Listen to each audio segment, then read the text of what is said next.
வணக்கம் நண்பர்களே.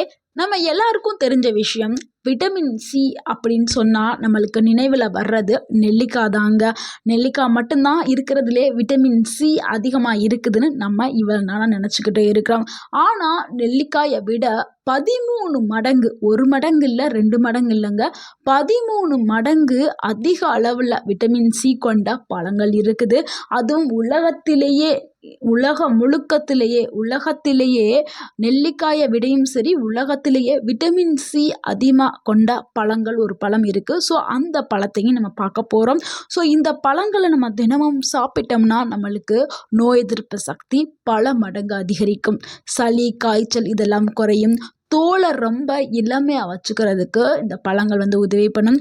முடி உதிர்தலை குறைக்கிறதுக்கு பயன்படுது. உடல் சோர்வு மறைய ஆரம்பிக்கும். ஸோ இன்னைக்கு அந்த விட்டமின் சி பவர் கொண்ட 5 அதிசய பழங்களை தான் நம்ம சயின்ஸ் ரீதியாக உண்மையான ஆதாரத்தோடு நம்ம பார்க்க போகிறோம். ஸோ வீடியோவை முழுமையாக பாருங்கள். கடைசியில் அந்த சக்தி வாய்ந்த பழங்களை நான் சொல்ல போகிறேன்.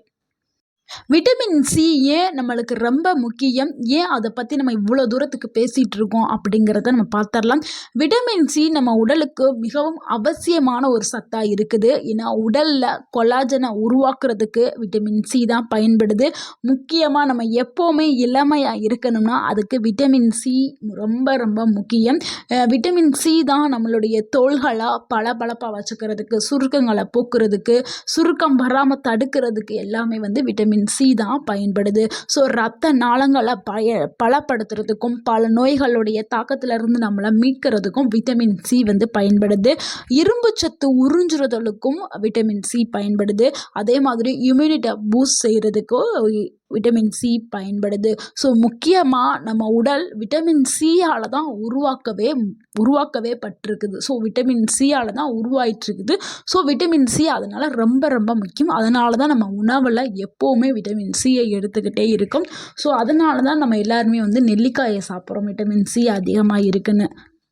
இப்போ நம்ம எல்லாரும் எதிர்பார்த்துக்கிட்டு இருந்த அந்த ஒரு பழத்தை தான் இப்போ நம்ம பார்க்க போகிறோம். அந்த பழந்தாங்க காக்காடு பழம். இது உலகத்திலேயே அதிக அளவில் விட்டமின் சி கொண்ட ஒரே பழம் இந்த பழந்தாங்க. இந்த பழம் ஆஸ்திரேலியாவில் கிடைக்கும். உலகில் அதிக அளவு விட்டமின் சி கொண்ட பழம். இது பார்ப்பதற்கு ரொம்ப சிறிய பழமாக இருந்தாலும் இது ஆரஞ்சை விட 50 மடங்கு விட்டமின் சி கொண்டது.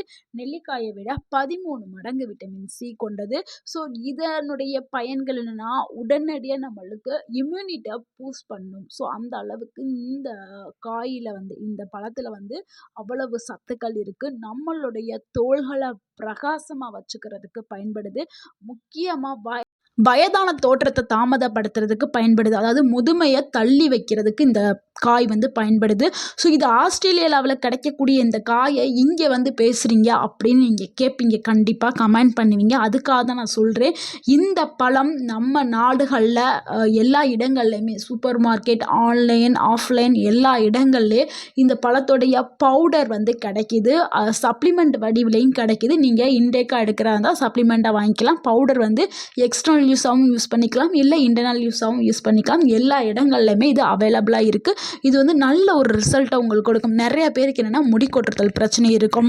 முகங்கள்லாம் ரொம்ப சுருங்கி போய் பரு மங்கு இந்த மாதிரிலாம் இருக்கும். ஸோ இதெல்லாம் சரி பண்ணுறதுக்கு இந்த ஒரு பல பவுட்ரு பயன்படுது. நீங்கள் இதை ஃபேஸ் மாஸ்காக யூஸ் பண்ணிக்கலாம், ஹேர் பேக்காக யூஸ் பண்ணிக்கலாம். இந்த பவுடரை வாங்கி நல்ல ஒரு ரிசல்ட்டு கொடுக்கும். முக்கியமாக இந்த காயோட பவுடரை வச்சு தான் என்ன பண்ணுறாங்கன்னா, காஸ்மெட்டிக் இண்டஸ்ட்ரியில் க்ரீமு, சோப்பு, ஹேரு இந்த மாதிரி நிறையா செஞ்சிட்ருக்காங்க. ஃபேஸ்க்கு போடக்கூடிய க்ரீம்ஸ்லாம் நிறையாவே ரெடி பண்ணிகிட்ருக்காங்க. அந்த அளவுக்கு நம்ம முகங்களுக்கும் ஹேருக்கும் நல்ல ஒரு நன்மைகளை கொடுக்கக்கூடியது, பாதுகாக்கக்கூடியது இந்த ஒரு காய். அடுத்து ரெண்டாவதாக பார்க்கக்கூடியது அசோரலா செரிங்க. இது தமிழ்நாட்டில் அவைலபிளாக இருக்குது. இது எல்லா நர்சரிகளிலுமே இருக்குதுங்க. இது வெளிநாட்டு செடி அப்படிலாம் இல்லைங்க. இது எல்லா இடங்கள்லையுமே வளரக்கூடியது. டிராபிக்கல் பிளான்ட் தான். சூப்பராக வளரும். தண்ணி அதிகமாக தேவைப்படாது. இதனுடைய பழம் பார்க்குறதுக்கு ரொம்ப சின்னதாக இருக்கும். பார்க்குறதுக்கு குட்டி ஆப்பிள் மாதிரி இருக்கும். இதில் விட்டமின் சி நிறையா இருக்குது. இதில் 100 கிராம் நெல்லிக்காயை விட பல மடங்கு விட்டமின் சி வந்து இதில் இருக்குது. ஸோ இதை நம்ம சாப்பிட்டோம்னா நம்மளுக்கு உடலில் என்னென்ன மாற்றங்கள் நடக்கும்னா, காயம் ஏதாவது ஒரு அடிபட்ட காயம் இருந்தால் கூட அது வேகமாகவே ஆறிடும். அந்த அளவுக்கு இது நன்மைகள் கொடுக்கக்கூடியது. அதே மாதிரி சளியை குறைக்கும். நம்மளுடைய ஸ்கின்னுக்கு வந்து அந்த கொலாஜன் உற்பத்தியை அதிகரிக்கிறதுக்கு இந்த ஒரு பழம் வந்து அசோலரா செரி வந்து பயன்படுது. ஸோ அதே மாதிரி தான் காஸ்மெட்டிக் இண்டஸ்ட்ரி அதாவது இதை அதிகமாக பயன்படுத்திட்டு வர்றாங்க. அடுத்து 3வதா பார்க்கக்கூடிய பழம் வந்து கொய்யா பழம் தாங்க. இது நம்ம இந்தியாவில் எளிதாக கிடைக்கும். முக்கியமாக தமிழ்நாட்டில் ஈஸியாக அவைலபிளாக இருக்கக்கூடிய ஒரு பழம் தான் கொய்யா பழம். ஒரு நாளைக்கு தேவையான விட்டமின் சிக்கு அளவுக்கு மேலே கொய்யா பழத்தில் இருக்குது. ஸோ ஒரு நாளைக்கு தேவையானதை நம்ம ஒரு கொய்யா பழத்தில் எடுத்துக்கிடலாம். இதனுடைய பயன்கள்னால் இது சர்க்கரையை கட்டுப்படுத்த பயன்படுது. அதே மாதிரி செரிமானத்தை அதிகப்படுத்துறதுக்கு பயன்படுது. நம்மளுடைய நோய் எதிர்ப்பு சக்தியை ஸ்ட்ராங் ஆகிறதுக்கு கொய்யாப்பழம் பயன்படுது. காலை நேரத்தில் சாப்பிட்டு வந்தால் நம்மளுக்கு ஒரு நல்ல பலன்கள் வந்து கிடைக்க ஆரம்பிக்கும்.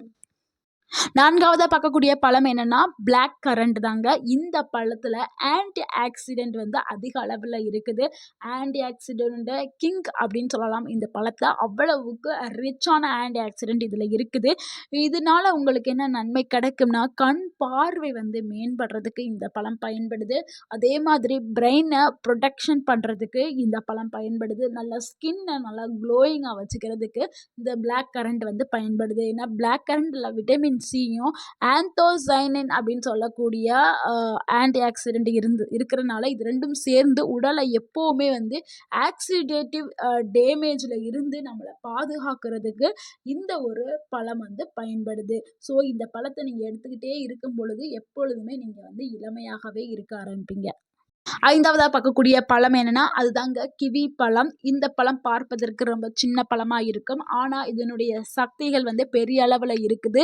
இந்த ஒரு கிவி பழத்தை நீங்கள் சாப்பிட்டீங்கன்னா தினசரி தேவையான ஒரு நாளைக்கு தேவையான விட்டமின் சி வந்து உங்களுக்கு கிடைக்க ஆரம்பிச்சிடும். இந்த பழத்தை நீங்கள் சாப்பிட்றதுனால உங்களுக்கு என்னென்ன நன்மைகள் கிடைக்கும்னா, தூக்கம் நல்லா மேம்படும். இம்யூனிட்டி பவர் வந்து நல்லா ஸ்ட்ராங் ஆகும். உங்களுடைய குடல் வந்து ஆரோக்கியமாக இருக்கும். இந்த பழம் வந்து கண்டிப்பாக யாரெல்லாம் ரொம்ப அவசியமாக எடுத்துக்கிறணும்னா, முதியவர்கள் அதாவது வயதானவர்கள் அவங்க கண்டிப்பாக எடுத்துக்கிறணும். அடுத்து குழந்தைகள் எடுத்துக்கிறணும். ஏன்னா வயதானவர்களுக்கு 60 வயசுக்கு மேலே ஆகிட்டா என்ன வரும், தூக்கமின்மை பிரச்சனை வர ஆரம்பிச்சிடும். ஸோ அந்த தூக்கமின்மை பிரச்சனைக்கு இந்த கிவி பழம் நல்ல ஒரு தீர்வாக இருக்கும். ஸோ அவங்க எடுத்துக்கலாம்.